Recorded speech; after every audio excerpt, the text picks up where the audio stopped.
get the meeting called to order for February 10th, 2026.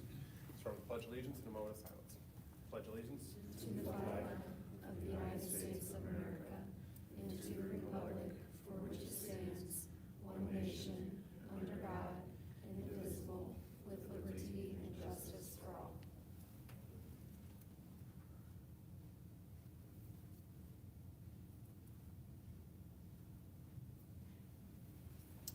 Thank you. Are there any additions or corrections to the agenda? Hearing none, we'll move on to the approval of consent. You should have meeting minutes in your packet for January 27th and executive session minutes from December 29th, January 13th, and January 27th. I'll make a motion to approve. Have a motion for approval. I'll second it. Have a second. Any questions? Hearing none. All those in favor, right hand. All right, moving on to claims. I'll make a motion to approve. I'll second it. A motion and a second for approval. Any questions? Hearing none. All in favor, right hand. Moving on to superintendent's report. Yeah, I just have some summaries I wanted to share with you here tonight. They're linked on the agenda as well.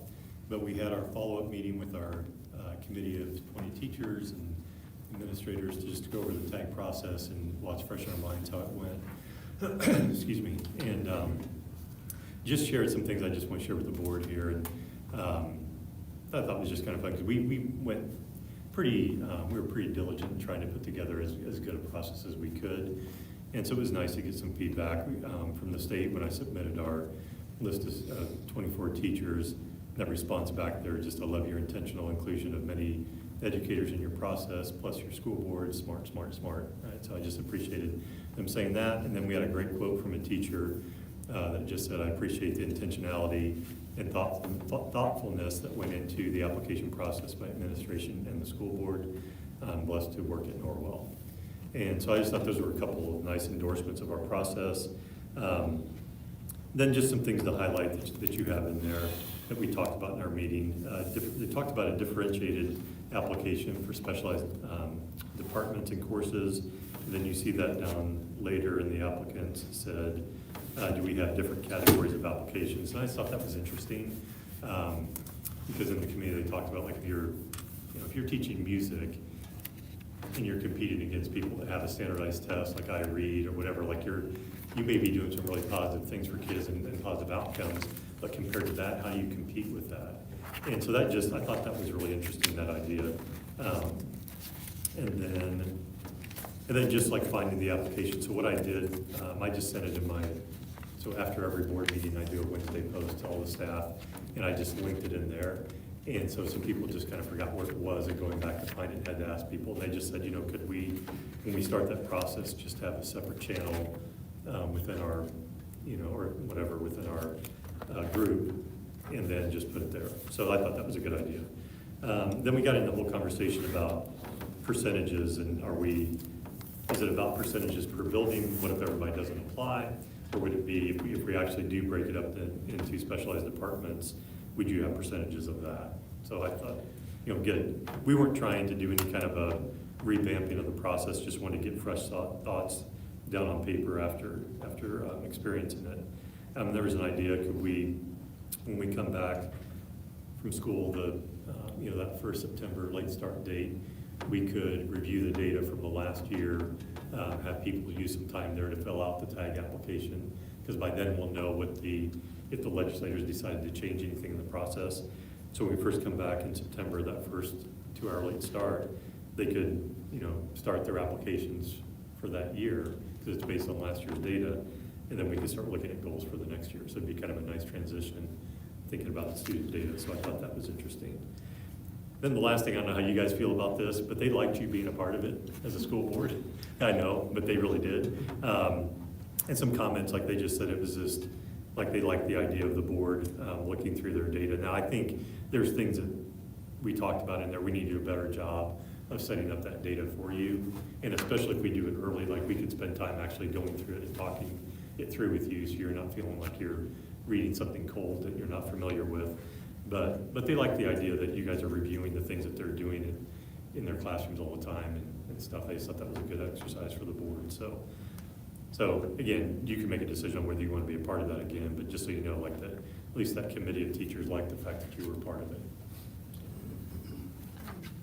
One thing, since the tag is different now than it used to be, we're gonna have to update the board policy that's surrounding the tag.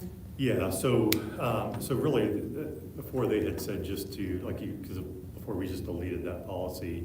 And so what we did here is you approved the process in a board meeting. But yeah, because I'd seen two things about that. One, you didn't have to have a board policy, and now I'm seeing But that we you. have one, we actually have one. Right, well, I don't think we took it out. We actually deleted it in a meeting. We retired it. Oh, in a but it's meeting. still on the board. I know, Still it needs to be under taken the- off, okay.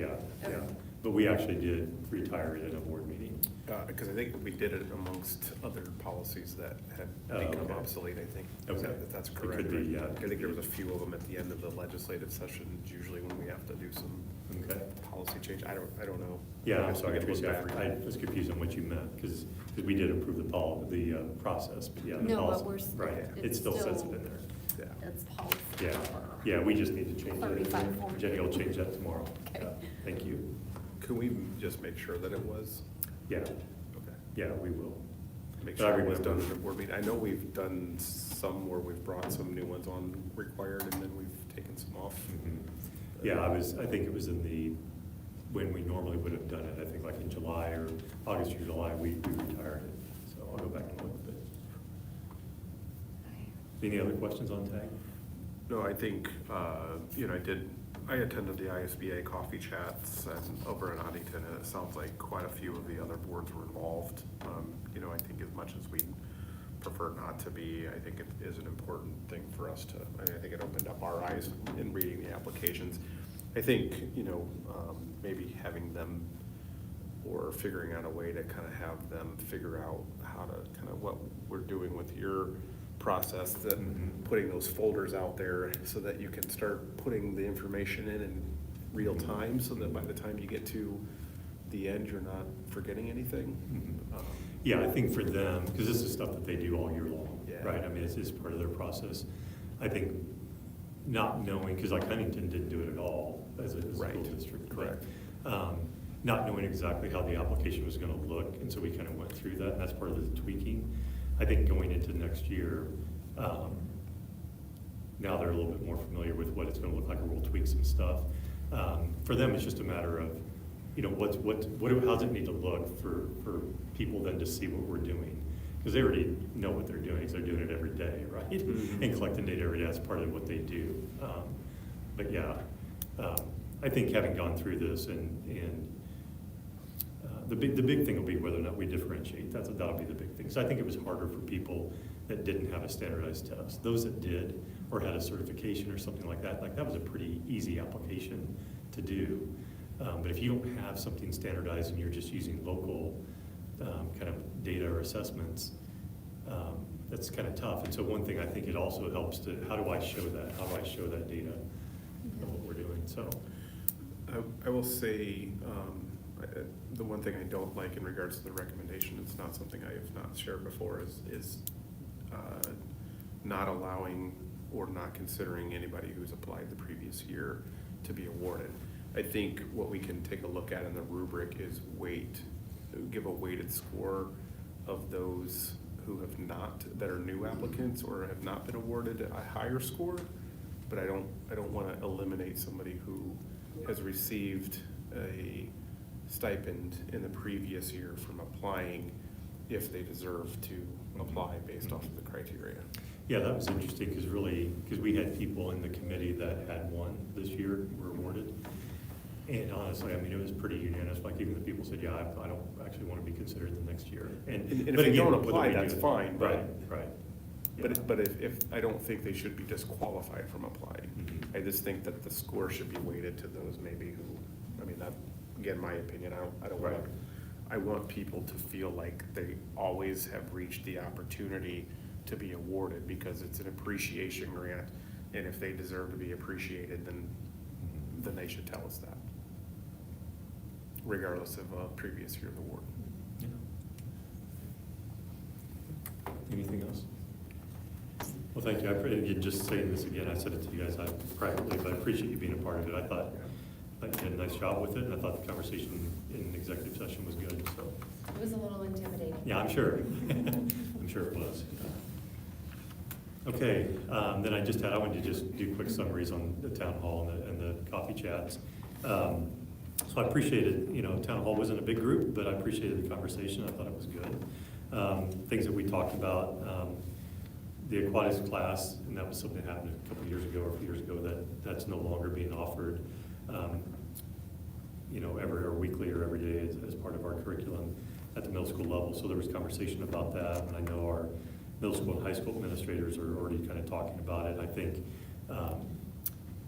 even at the high school level, Penny Gay is going to have again, it's not what we talked about having it to be like a whole quarter or something, but like on Fridays, she's taking kids down and doing something in the pool with her PE class. So anyhow, but it's a conversation, so I appreciated that conversation we had. And then the one-to-one devices were, I've actually sent out for just to kind of combine things for our parent chats at the elementary level, just having that be a topic. So I want them to talk about whatever they want, but that's really a topic I do think we need to talk about more, because it's from the group that we had in the town hall, there was just, seemed like there was some, clear thoughts on that, especially at the primary level. Do we have too much screen time for our kids at the K2 level? And so I'm also going to our elementary staff this week, this on Friday at Lancaster, and then next week, I think it's on Thursday at Ossian, and just talking with our staff there, like how do they feel about it? Are we seeing the impact, positive or negative, with having one-to-one devices at that young of an age? And so I think that's an interesting conversation to have. And then that was it. I guess we had a comment about appreciating how much the principals with their student achievement presentations and just the outcomes and how impressive that was. So that was nice to hear from the group too. So yeah, just wanted to share that. And then the parent coffee chats, we had, 4 high school, middle school parents that came to that chat. Hoping we start generating more. But the primary conversation there was on the homeschooling component and how we do that in terms of having to participate in 5 or be enrolled in 5 on-site classes to be eligible for extracurricular. So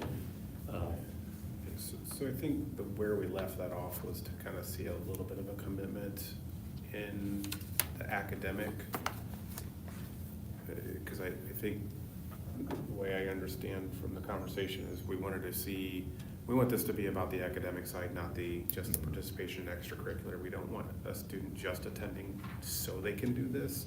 We'd rather see some actual commitment in the academics.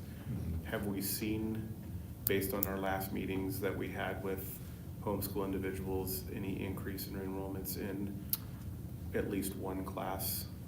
So at the middle school level, yes, and that was part of what the parents that came in and talked about, that the kids at so their child is participating in a sport right now and taking one class at the middle school, like they're like open arms, kids there was no animosity, like you're only taking one class and you're participating. So their view on it, it's been a very positive experience.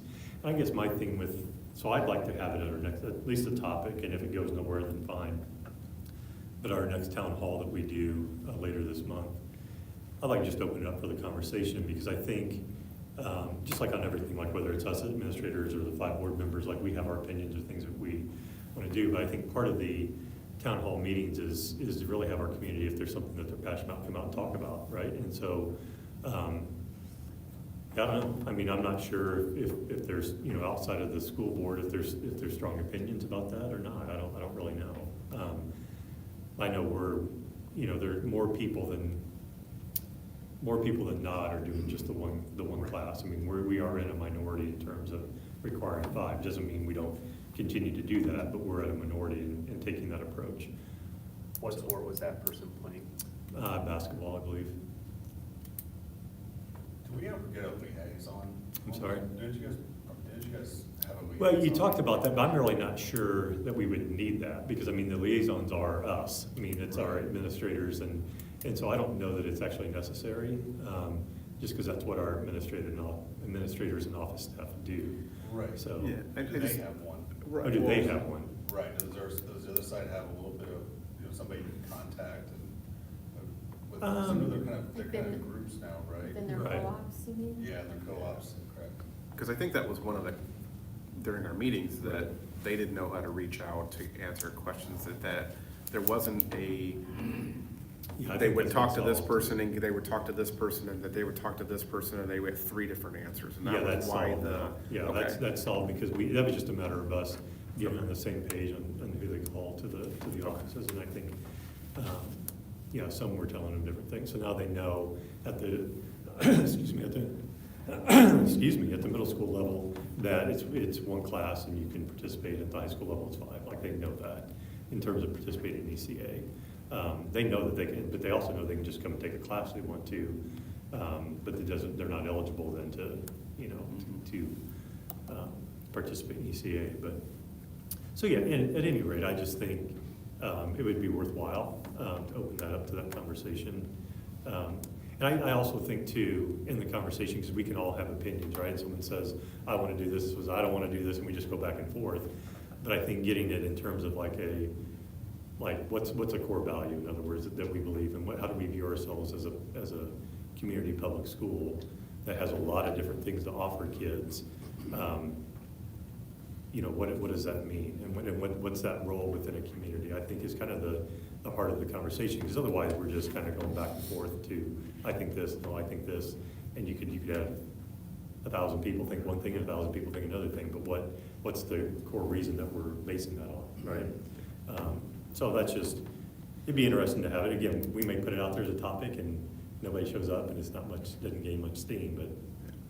Well, if they're passionate about it, they'll, either as a One way or parent, another. as a parent of a student who's in an ECA, and I think it's important to understand, when I'm talking about all extracurricular Right, activities, not band, just choir, sports. theater, Right. not just sports. Right. That has to also be considered. We're not just talking about athletics, and I think they also have to understand it can't just be about athletics. So, Yeah, and I thought the interesting point that they made, and just not to keep this going, but in the parent chat we were having, they're saying that we used to say that with transfers, but now it actually can just be about sports. Like, they've taken that completely out. So you can actually transfer to a school, and the only reason you're transferring Oh, I know. is because of sports, right? So they're like, okay, well, that's already been removed, but we can't do it for this. So whether we agree or not, I think there are some valid points, on both sides of that. okay. So, Moving on to action items, personnel report.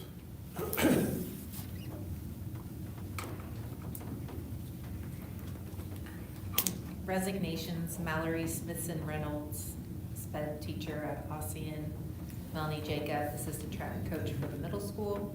Recommendations: Alyssa Noga as the athletic secretary for the high school and also as the assistant cheer coach for the high school. Gabrielle Southers, food service at the high school. Melanie Jacob, assistant track coach for the high school. Ethan Michael, assistant wrestling coach, middle school. Haley Bales, assistant boys volleyball coach, high school. Jeremy Davis, assistant track coach, middle school. Catalina Rapesco as a long-term substitute teacher in 5th grade at Ossian. And then Heather Bradley, a long-term substitute kindergarten at Ossian. And then position change, Laura James moving from 5th grade to special education at Ossian. And I just want on that last one, just to make a comment. Just really appreciate Laura wanting to do that and stepping into that role. And Mindy and Teresa and I called the parents to tell them that, and their reactions were really awesome. I mean, we had parents crying, literally, they were so happy on the phone with Laura taking that position. So really feel good about that. Does she have the requisite special ed? No, it's the same as what we've done. Well, you can talk on that, go ahead. Yeah, so she has her elementary education license, and so she is going to do, I think, the PD option, which is the cohort is officially closed, so she will start that in like July is I think the route that she's going to go, so she'll be done within the year So for she's that. under that, what's that designation? the emergency? or- Yeah, she'll have like an, an Oh, you mean alternate, as of yeah. right now? Yes. Yes. Yes, yeah, so she'll be able to have that, and then until she does get it, then, for her caseload, then what we'll do is we'll split it up, and so we'll make sure that we have teacher of records that are licensed, and then she'll be teacher of service for those students. And just so we know, how long does that normal cohort, like how long does that process take? I think it's a year, Okay. if I remember right. We've had a couple teachers that have went through that. There's two different options. They can either do the PD option, or like because she has her teaching license, and so she can do the PD option, or she can go back to school. And so we've had teachers do both. So yeah, I think it's a year program, so. Okay. Yeah. Accept motion to approve. I'll second it. I have a motion and a second for approval. Any questions? Todd's ready. I'm ready. In favor, right hand. Down here. All right, moving on to donations. Okay, so this is a donation going back for those signs that were, put up for being put up for the championship, state championships. And so this is leftover money from that. So donation from Wells County Foundation, $1,682. And then we're gonna make sure that all the costs have come through before we release that. We'll release that then to the athletic department, and it goes to them. Because that was the, kind of the idea of it, that this would be used for that, for the signs, and then whatever is left over, the athletic department could use, so. But we wanna make sure that every bill's been paid, and we're good before we do that. Are we gonna use then this as well for the little bit of landscaping and such that's gonna take there's place as extra stuff well? to do. Okay. And did we get that approved yet from the I'm not state? sure, and I'm not from- sure if we have yet or not, if it's formally gotten approved yet. So Adam was overseeing that. I'll accept a motion. I'll make a motion to approve. I'll second it. Have a motion and a second for approval. All those in favor, or I guess any questions? All those in favor, right hand.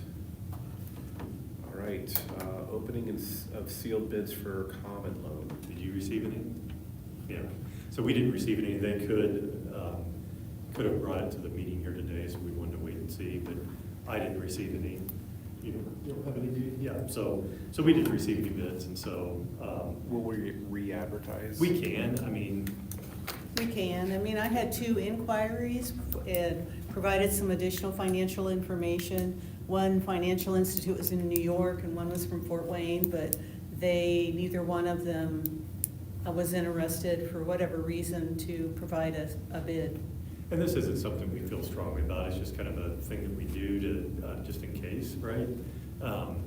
So, I know we've done this pretty much every year. Yeah. Is this the first year we've not received any bids? No, it's not the first year. I think we received some bids last year, but the previous year, I thought the last couple of years we have, but prior to that, I'm not sure we did. right. So, given the fact, I guess our 2 options are either to rebid, or if this issue arises where we would need to, then we would need to put it out for bid at that time. Right, I'm But not then it so would sure be I a slow. couldn't, I'm not so sure I couldn't reach out to several financial Right. institutes and just request a proposal. Right, right. I- Yeah, we may have done that one year, that we didn't receive any bids, and then we reached out. We might have Right. done that in the past, yeah. Any thoughts in regards? We never, do you know the last time Norwell's ever used this? I don't think they ever have. We've Yeah, never so used it. It's To just, me, I would rather just leave it up to. Okay. okay. I think that would probably be good to have a motion to, not to rebid and to act as needed. Yeah, I'll make that motion. All right, have a motion and a second to not go through another bid process, given that there were no bids received, and to act as needed. Any questions? Questions from the public? All right, those in favor, right hand. All right. Moving on to limited public comment. Are there any members of the public that wish to address the board? All right, moving on to upcoming calendar events. Yeah, so we do have on the 12th and 19th, our elementary parent coffee chats. And so I have, for theirs, I did put out there that the topic, one of the topics would be devices at the elementary. So I'm really hoping we have parents come. I know it's tough for some, depending on their work, but hopefully we get some parents there. And then the 24th, Town Hall. And again, let's, I think, open it up to start with. If there's people who want to talk about the homeschooling thing, I'd love to do that, so. Yeah, the only other ISBA event coming up is the Day at the State House, I believe is February 17th. So if there are any other board members that wish to attend, I think I'm going to be able to go. But if anybody else wants to go, let me know. Other than that, or any other business of the board.